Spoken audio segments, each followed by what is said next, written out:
Reading for today, my dear friends, brothers, and sisters, as we offer this holy sacrifice of the Mass, the Marian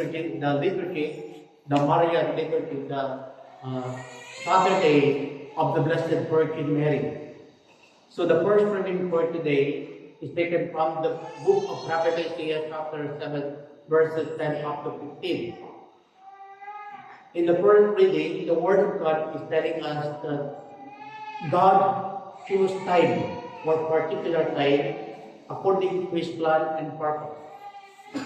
That the eternal Son of God, Jesus Christ, would come to us according to the plan of God, and whose name is Emmanuel. See, for example, in verse 14, Isaiah chapter 7, verse 14, the Word of God says, that for the Lord Himself shall give you a sign. Behold, a virgin shall conceive and bear a son, and his name shall be called Emmanuel. So God, the eternal God, the creator of heaven and earth, willed that His only begotten Son of God would be born or be incarnated through the woman, through human flesh, by the transforming power of the Holy Spirit. And that virgin, the name of the virgin or the woman called in the Bible as virgin, is no other than the Blessed Virgin Mary.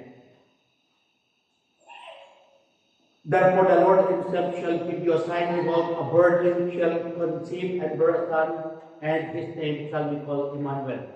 So that is a close connection to the plan of God about the Emmanuel, the eternal Son of God the Father, and the woman, the virgin.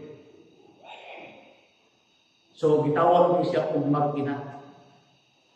Mga ang Gospel karon ng chapter 1, verses 26 up to 38, in verse 37, it says that the virgin's name was Mary. So, it is a very clear statement in the Gospel of St. Luke. In the book of Prophet Isaiah, it was just a virgin, the mother of the Emmanuel. But in the New Testament, in the Holy Gospel of St. Luke, in verse 27, it says that to a virgin spouse, to a man whose name was Joseph, and of the house of David, and the virgin's name was Mary.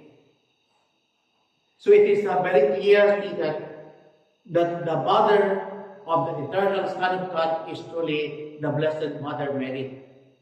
That is why the Catholic Church proclaimed that the Blessed Virgin Mary, the great Immaculate Mother of God, is truly the mother of the Emmanuel, the mother of the person of the Emmanuel. God is with us. Note, my dear friends, brothers and sisters, that Prophet Isaiah did not mention or did not give or even interpret the meaning of the word Emmanuel. But it was St. Matthew, the evangelist, in Matthew chapter 1, verse 23 to 24, that the word Emmanuel is to be understood as God is with us. God is with us.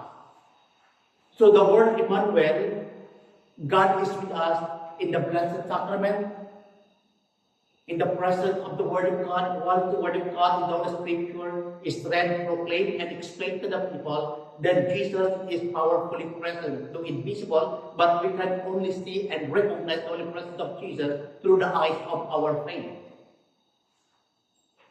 Then also to the sacred congregation, to the point that we are all baptized, to the point that your good and holy disposition is desiring to that Emmanuel, the Blessed Sacrament, Jesus present in the Blessed Sacrament.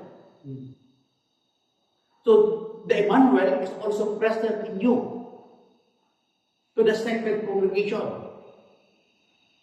then to the Word of God, then to the sacrament, body, blood, soul, and divinity, and even to the priest. So there are four elements, there are four angles, or places in the liturgy by which we can recognize the holy presence of Jesus Christ, the Emmanuel. God is with us.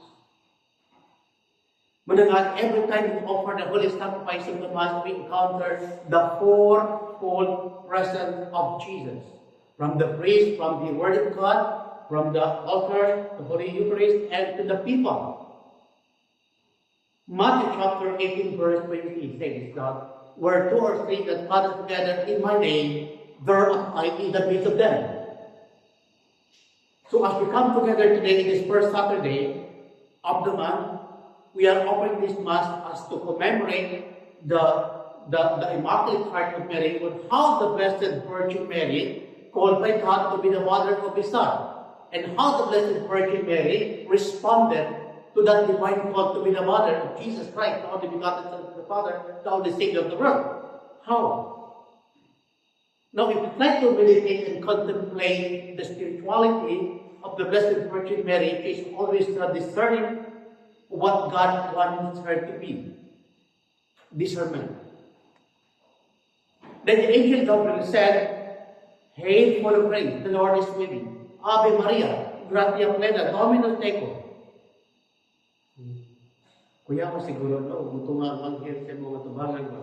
Wow! Kuya ko siguro, na-imagine na daw, na si Maria na nagpampo siya, nagkalit lang ipakita sa tubangan si Archangel Gabriel. Hindi natong aura pa ng Diyos, kuya pa, duro no. Yawa lang yun.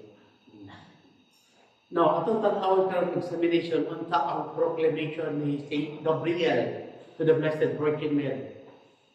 Hail, full of grace. Maghimaya ka, Maria, puno ka sa grasya.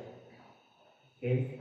Ave Maria, gratia plena, Dominus tecum. Ang word na Ave is a Latin word na ano say meaning. Ang baliktad ani itawag Eva. Eva. Now, ang Eva, according to the book of Genesis chapter 2, Eva is to be understood as the mother of all living. The mother of all living. Now, Eva, in the book of Genesis, was the first woman created by God, who later on became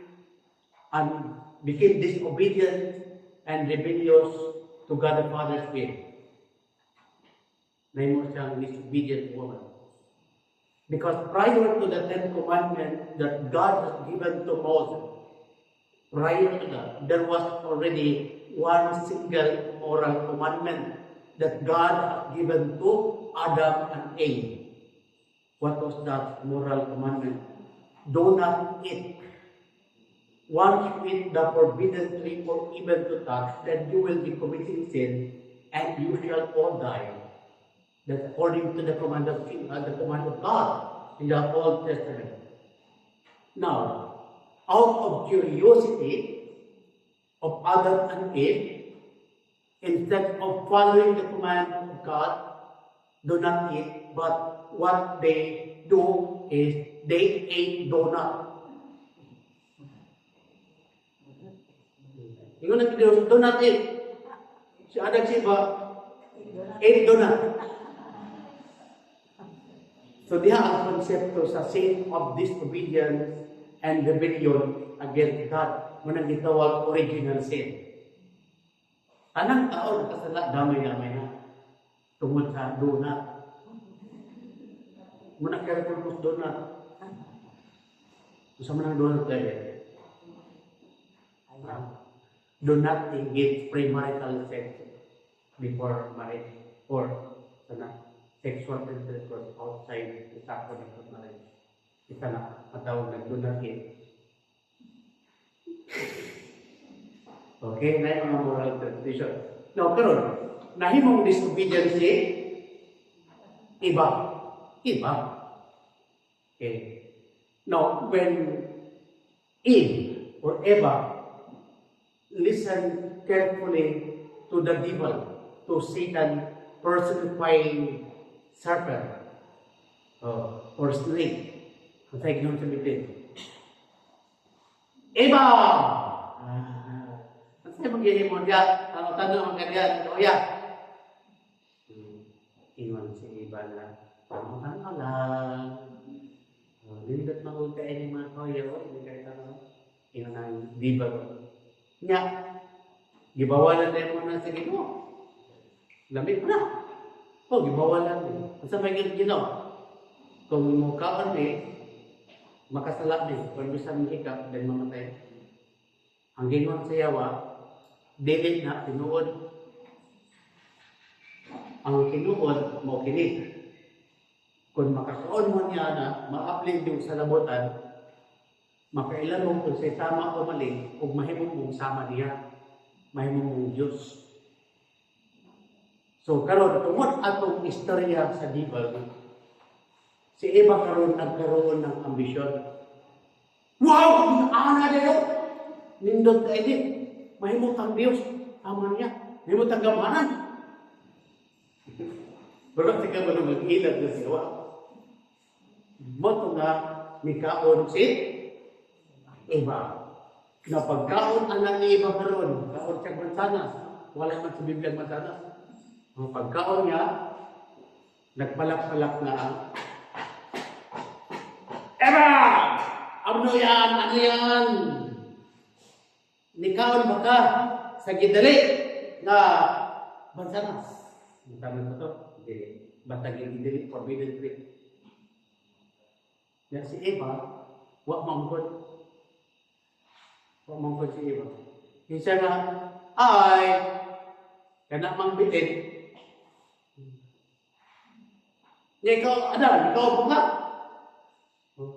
Moto nga, nag-usap-usap ang buwan si Adam. Kaya gitagaan mo po ni Eva. Kaya istorya mo nga sa the story, na history, na po story. Kini si Eva o si Adam, pamanak ng sweet lover ba? Wala'y tao na. No choice. Ang una, mo pagin si Adam. Hindi ako kay Teresa. Sige lang ana siya ito.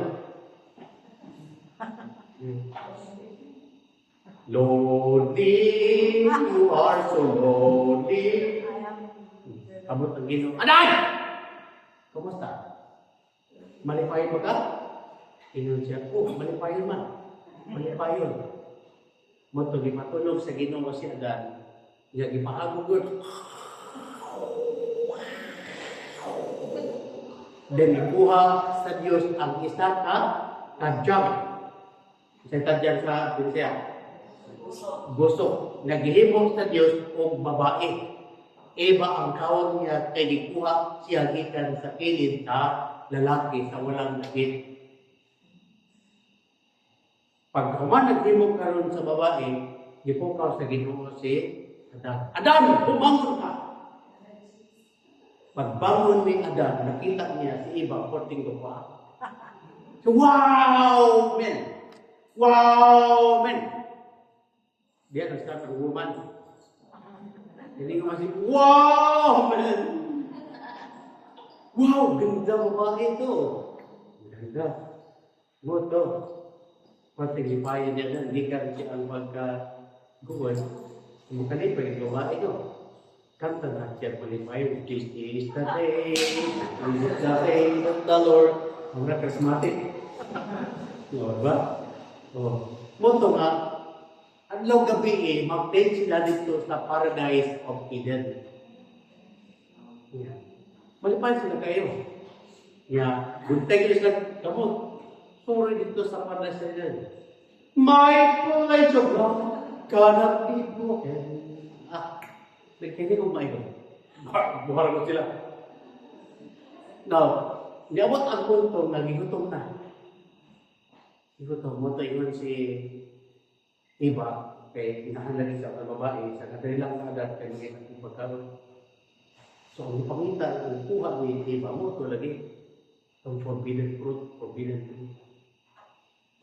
Ikuha. Yan, gibitar ko si Adan. Adan, kumawa ka!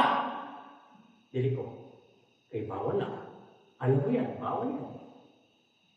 Sige, do not eat. Once you eat, even to touch, you shall commit sin and die. Sige ba? Kaya kalau sila, kaberes ko po ng laki. Imbitahan ko si iba. Adam, kumaw ka. Dili ko. Kaya masuko ang Ginoo. Adam, Kumaon ka, 3 times no. Adan, kumaon ka. Dili lagi ko. Kay, ikaw nang ginoo nga bawal na.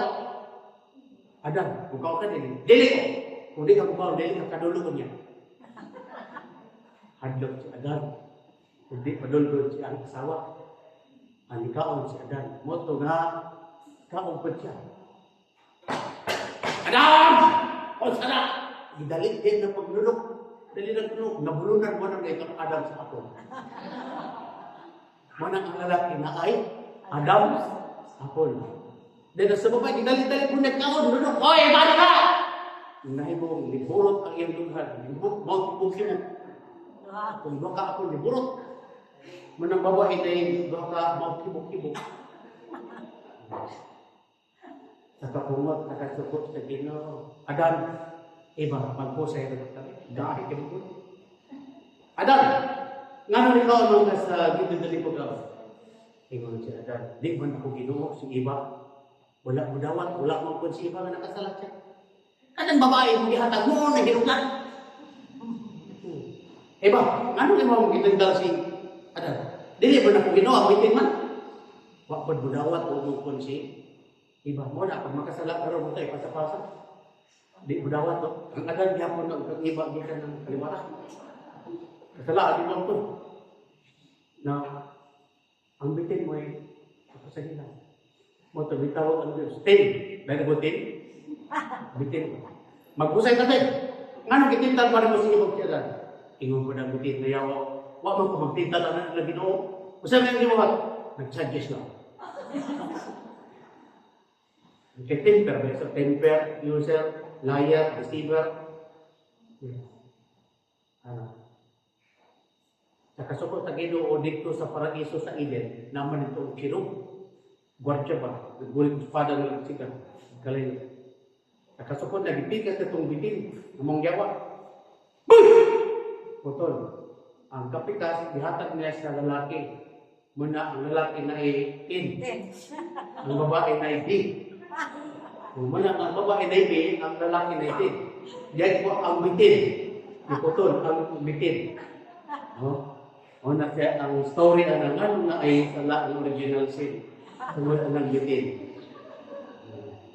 Ano na? Basik muna yung nabuhan na, dito kami sakit. Ang mga labas sa kinabuhi na nagtitulog dito. No, muna nga si Maria, itawag ni Archangel Gabriel, Ave Maria.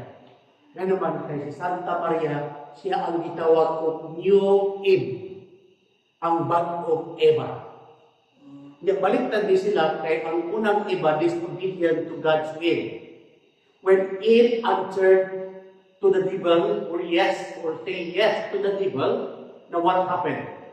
The gates of heaven were closed, and no praise came down to earth because it was closed, because of Eva's answer to the sense. Now, walay grasya nga midangat niya sa kalimutan tungod kay nasarado ang langit sa pag-yes ni Eva sa bitin ng mong yawa. Motong ipadala sa Diyos ang iyang bungtong anak na si Jesus pinaagi kang Santa Maria. Muna nga sa diyamingon ang anghel, Ave Maria, gratia plena Dominus tecum, benedicta Maria Rego. Then Mary said to the angel, how can this be? Since I am a virgin, I do not have any relationship with man. Hindi mo ko byuda. Hindi ko byuda.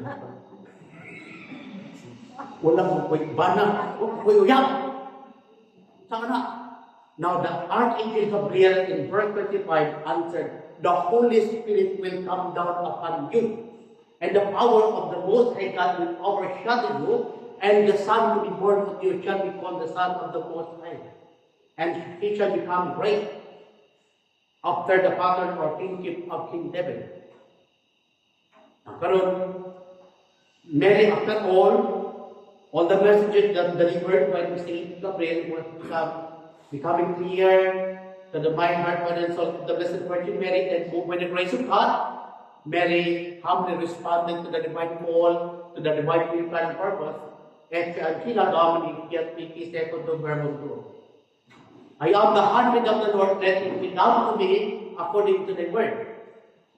That is the answer of Mary. Tulugon ako sa Ginoo, matuman dinhi kanako sumala sa imong gipangpulong or sa imong gistol. Now what happened to the heaven? When Mary answered to the divine call, the gates of heaven were opened. And the grace came down from heaven through the person of Jesus Christ, living in the womb of the Blessed Virgin Mary for at least 9 months. By the power of the Holy Spirit. Muna si Mary, ang word Maria, Ave Maria, muna itawag sa mga theologians and fathers of the Catholic Church, including Father George, nagitawag din siya the divine key. The divine key that opens up the door of heaven. Muna si Santa Maria, siya, miraculous medal. No grace came to us except Mary's intercession. Anang grasya makaluwas, ni agi na sa kasing-kasing ni Santa Maria by saying, yes, I am the handmaid of the Lord, that it be done to me according to the word. Ito kay Maria. Unya, kani si Santa Maria, puno sa grasya, full of grace. Manang-mali ang binisya nga, maghimayat na Maria na puno ka sa grasya. Dili na siya na. Kaya sa Biblia, plena gratia, full of grace. Pag napuno, piling at first, dili puno. Hindi mo lang idungagan mo ng napuno. Ang correct translation sa Biblia, maghimayat ka Maria, puno ka sa grasya. Ang Ginoo, ang naa kanino. Dili Ginoong Diyos. And the Lord is with thee. Benedicta to, in mulieribus. Dominus tecum. Wala may pagka. Ginoong Diyos. Wala may Deus. Ang managal, dapat kabalo ka sa translation. Dali niyo masabtan ang translation, even English or Bisaya or Tagalog, kung nakabalo ka sa original na Latin. Mandaga kay balik-balik translation sa Bisaya, sa Tagalog or English, tungod ka nag-translate sa contemporary, walay deep, wider, and higher knowledge of Latin. Now, karon ang sa'yo dinibang tiniinis, si Santa Maria, siya ang opposite. Siya ang most obedient woman. Si ibang karaan, disobedient woman. Nakasarado sa langit. Si Maria ang new Eve, the most obedient woman, nag-abres langit. Natungod ani kay si Maria di puno man sa grasya no, puno sa grasya sa Dios. Gisaaran ni siya nga ang mubungtog o mudugmok sa ulo sa bitin nga mao ang yawa nga nagtintal kung iba kang Adam, ang babae po ay muguba, mubungtag sa ulo sa bitin nga mao ang yawa. Kaya ang sala misunod pinaagiman sa babae. Munang luwason usab ang kalibutan o mga tao, pinaagi usab sa babae. Nakasala ang tao, nahulog sa sala. Nagpakasala ang tao, pinagi sa babae nga si Eva. Busa, gibutan sa Diyos, naluwason usab ang mga tao sa sala. Gikan sa sala, pinaagi usab sa babae, nga mao si Santa Maria. Muna si Santa Maria, Genesis chapter 3, verse 15, o maghimo kung magdinumtangay ikaw nga yawa kung ang babae. Ang imong kaliwat nga yawa ka ug ang kaliwat sa bitin. Dugmong niya ang imong ulo ug paakon mo sa ang iyang itim. Ug magpadayon, magdinumtanay ang imong kaliwat nga yawa ug ang kaliwat sa babae. Muna nga kita karon ang kaliwat sa babae. Ang mga not like ours, kaliwat lang sa yawa. Muna nga anyone nga moatake kang Santa Maria, kaliwat na siya, kaliwat bitin. Sa Biblia, Luke chapter 1, verse 48, nag-iulit to, sukat karon ang tanang katawhan, ang tanang mga tao sa timong kalibutan, mutawag ka na kung bulahan, tungod sa dakong buta, naghihimok sa Diyos ka na ko. Ang tanang tao sa timong kalibutan, mutawag ka na kung bulahan. Muna pag naidili mo tawag ng Maria ng Bulacan, pagbantay isod galang kay basig dili na tawag. O kaya ngayon sa Biblia, ang tanang tao, kung tawag ng Maria ng Bulacan. Muna sa way dating sa malayang kundikot, ang nakatuman niya na ang Katoliko. Kaya Katoliko, every time na mag-amputan, maghimayat ang Maria, ningutan niya, Bulacan ka sa mga babae na tanang. Perfect!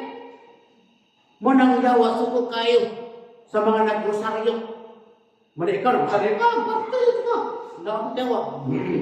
I will kill you. O, di ba?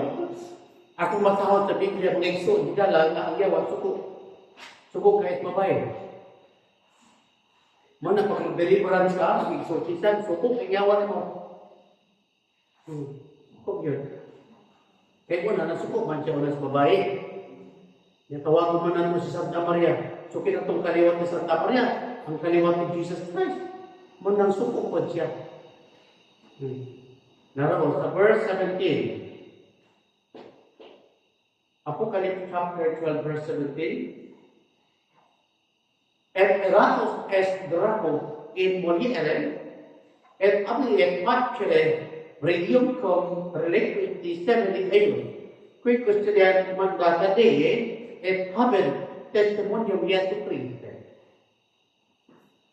English. And the dragon, the old serpent, the devil, was angry against the woman. Ang ibang term ng furious. Okay? And went to make war with the rest of her seed, or descendant, and keep the commandment of God, and have the testimony of Jesus Christ.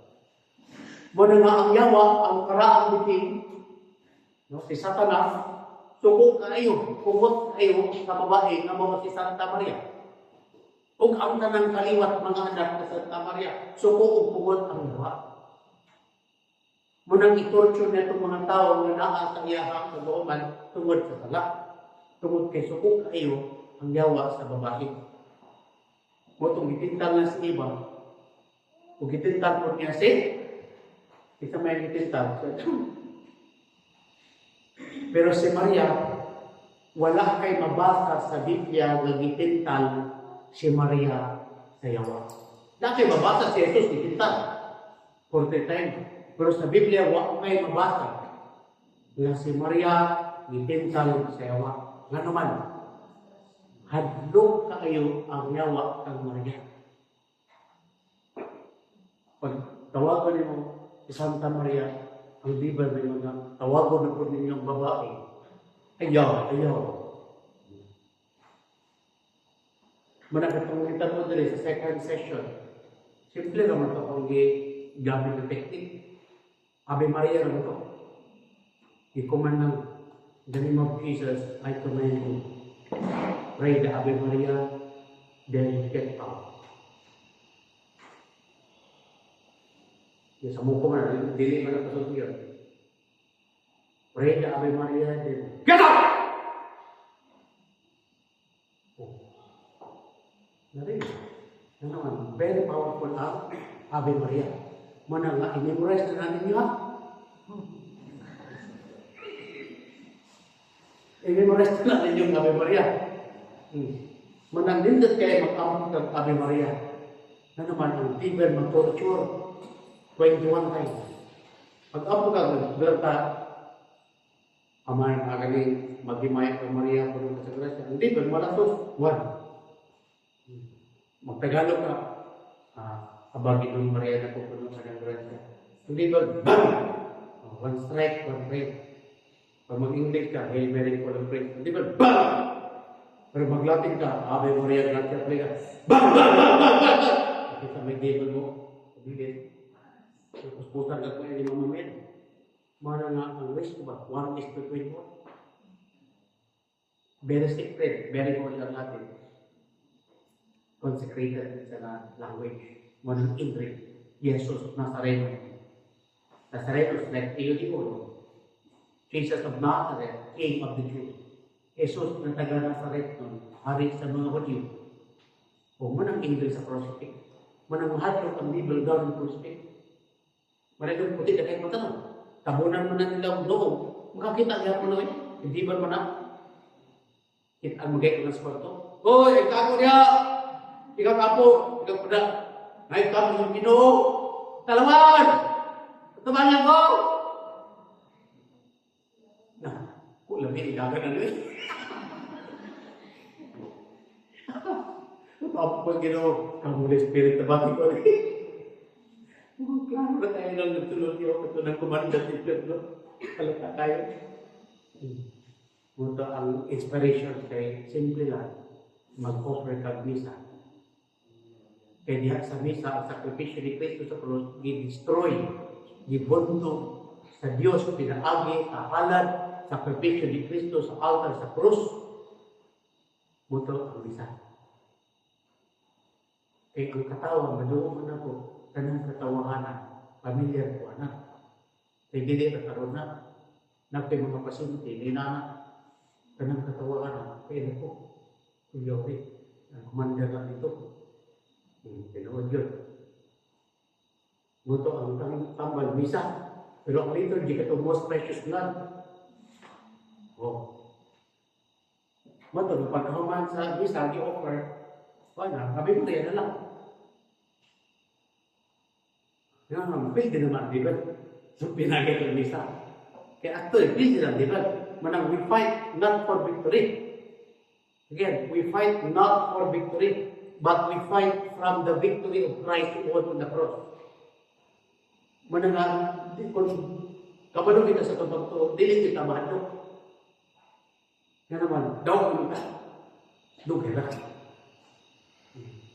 Pero kay human man, dapat pinapuro-puro ba? Puro-puro.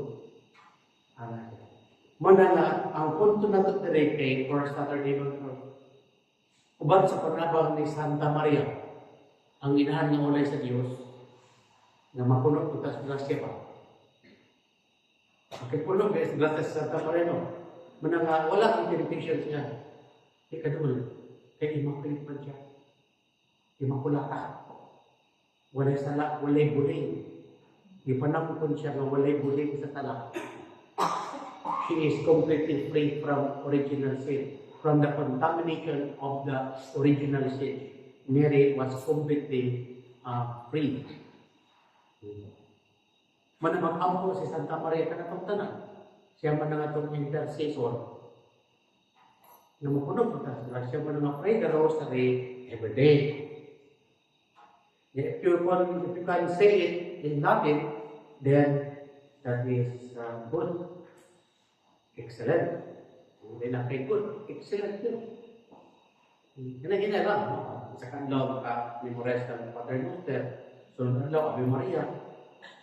Sunod na Gloria. Kano sarili ka? Then Credo. Then sign of the cross. Or na, balik.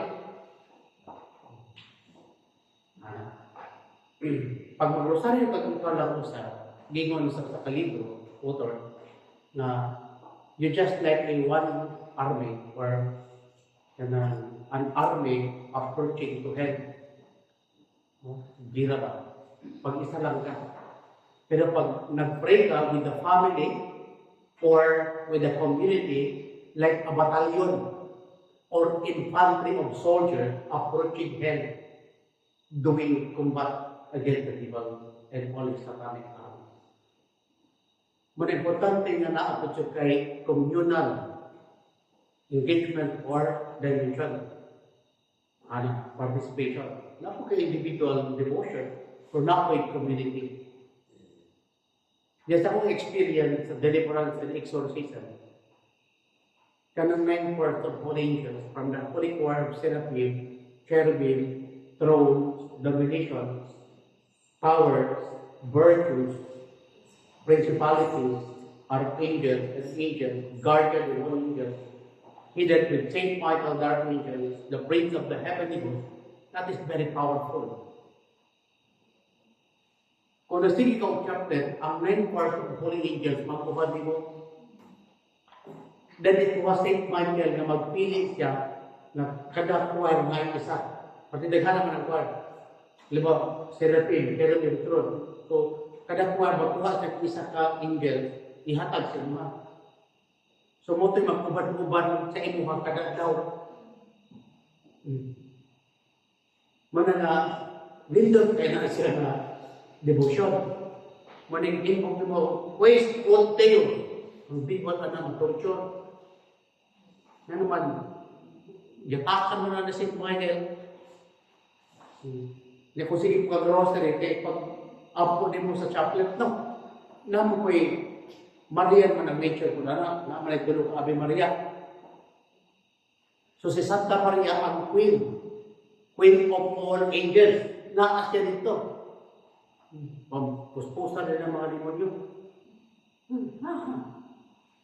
But if Mary is present through the devoted person or devotee, okay, the devil is absent. Asa may piliin ninyo? Ang devil absent o magrosaryo ka? O di ka magrosaryo? Si Maria po nag-absent. Ang devil mo ay present.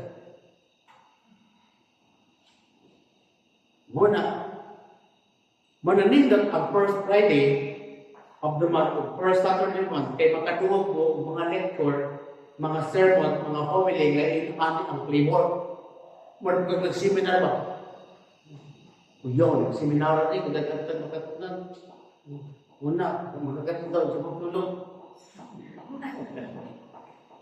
So, yana. Puno sa grasya. Managiyon na St. Augustine, in the absence of God's grace, sin exists. Kung walang grasya ang tao, ang magpinabuhi niya, sunod niya, kaya ang sala. Manila sunod hinundan na si Santa Maria, walay sala, walay buling sa sala. Nga naman, tungkol kay puno siya sa grasya. Muna, kung ikaw magsiging ampong chaplet, rosaryo, then magbisa, then magbisa kanunay, update o regular o frequent confession, then magpuyok karon nga puno sa grasya. Muna isa sa mga requirements. Kung mag-deliverance, mag-exorcism, o na you are always sheltered and armored with the divine grace of God. Pag ang tao puno sa grasya, dili ka ma-detect sa enemy. Ang enemy wala sa portahan, wala sa bintana, dili sa katorture. Kaya naman, you are shielded by grace of God. By the grace of God. Manananindot kayo ang Katoliko kay naa kay Maria. O, diba? Mananga ang pagtuo sa simbang Katoliko, absolutely perfect.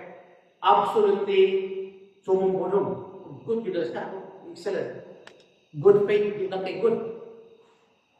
Kanya mga pagtuo sa bang reliyon, may di na good faith. Bad faith. Nga naman, kalaban man nila si Santa Maria. O, kanya si Santa Maria puno mas grasya. Naaman ang dirdiyan niya, ang Emmanuel. O, yung panahon sa paghukom, isa may mo ito si Maria mo si Jesus. Kasi Jesus man ang King of Kings, Lord of Lords, and Judge of all judges. Kaya siyempre, King of Kings, si Maria po, Queen. Magtapad na sila na. Hindi ikaw, panahon sa judgment day, hindi mo ang religion kay anti-Maria. Na, panahon sa paghukom, lingulay no, I do not know you. Depart from me, you accursed. Go to hell, prepared for you and the devil. Oh, that's Biblia na. Not only the Lord can enter into heaven, but only the one who does the way of my Father in heaven. Ang sa Biblia, anang tao matawag kang Maria, bulahan, sugo na sa Diyos. Then si Cristo bingon sa John 19 verse 25 to 27. To the disciple, Jesus said, "This is your mother." Kini ang imong inahan. Then John, the role of John, representing the whole church, the whole believers, the whole baptized Catholic. This is your mother. Meaning that all baptized Catholic must recognize, believe, and accept the person of Mary as mother. Panahon sa paghukom, ayos kayo. Ipaktas pa nimo, naaras si Mama Mary. Kailangan ka. Kaya nga naman, kailangan ko din daan. Ano man ay narawan ko? Naaras si Michael. Oh. Nagkaroon. Bisag na pa sa Maria dito. Well, ba? Tagpuan sa Maria. Huwag man kailan sa Maria ng pitatik. Okay. Panan sa pagbuko, magkaila sila kang Jesus? Di siguro. Na naman, ako sila naman. Ha? Halimbawa, protestante ko magkampo, kung sabay na sila muna-una. Kung sabay na silang imagination. Pero kung sila narawan. Eh, inuna na. Mag-ampo ka na ang tag-alien sa mind, di ba? Ano? Oh. Hindi kaya mga protestante, huwag may narawan. Huwag may sacred icon. Na kung mag-ampo sila, kung sila doon ang una. Bumbong. Tubos ng bumbong. Tubos pastor. Kanya inig panghukom na.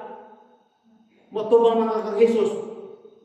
Kanya sa ito mga Katoliko, dali kayo nakarecognize niya. Uy, si Jesus na o. Secret Heart of Jesus. Uy, the crucified Jesus. Kaya ka.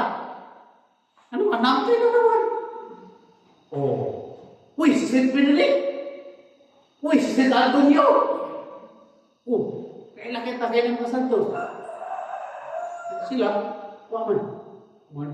Pilitis na ako lagi. Diba? Mana nga, ang Katoliko din doon kayo magkabalo. Pero Katoliko nga, Katoliko ko. Tulad si Marcos, kasal, bunyag, lumong pista. Pineral. Pubok pa dyan. Wah, pun. Manang bola ang tala. Kaya nakadungog ka na, masari, matamamatay ko. Antes na kapanulat tayo. Nakakaya na. O, parehan mo. O, Sacred Heart of Jesus. Kung makita na mas lagi, ano ang pagkugog? Uy, Jesus na yun. Heart of Jesus ako. Protestante, isa nga.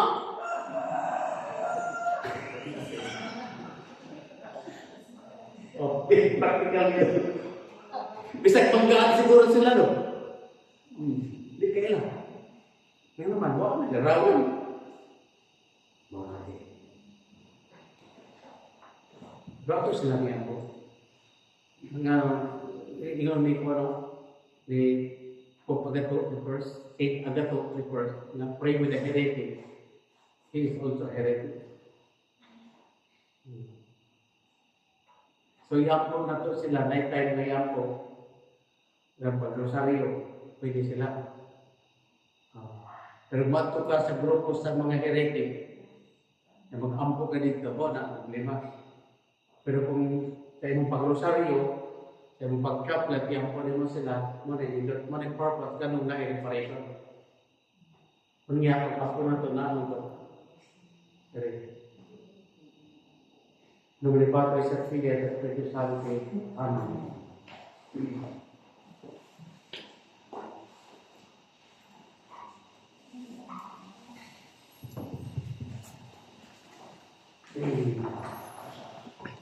Page 12.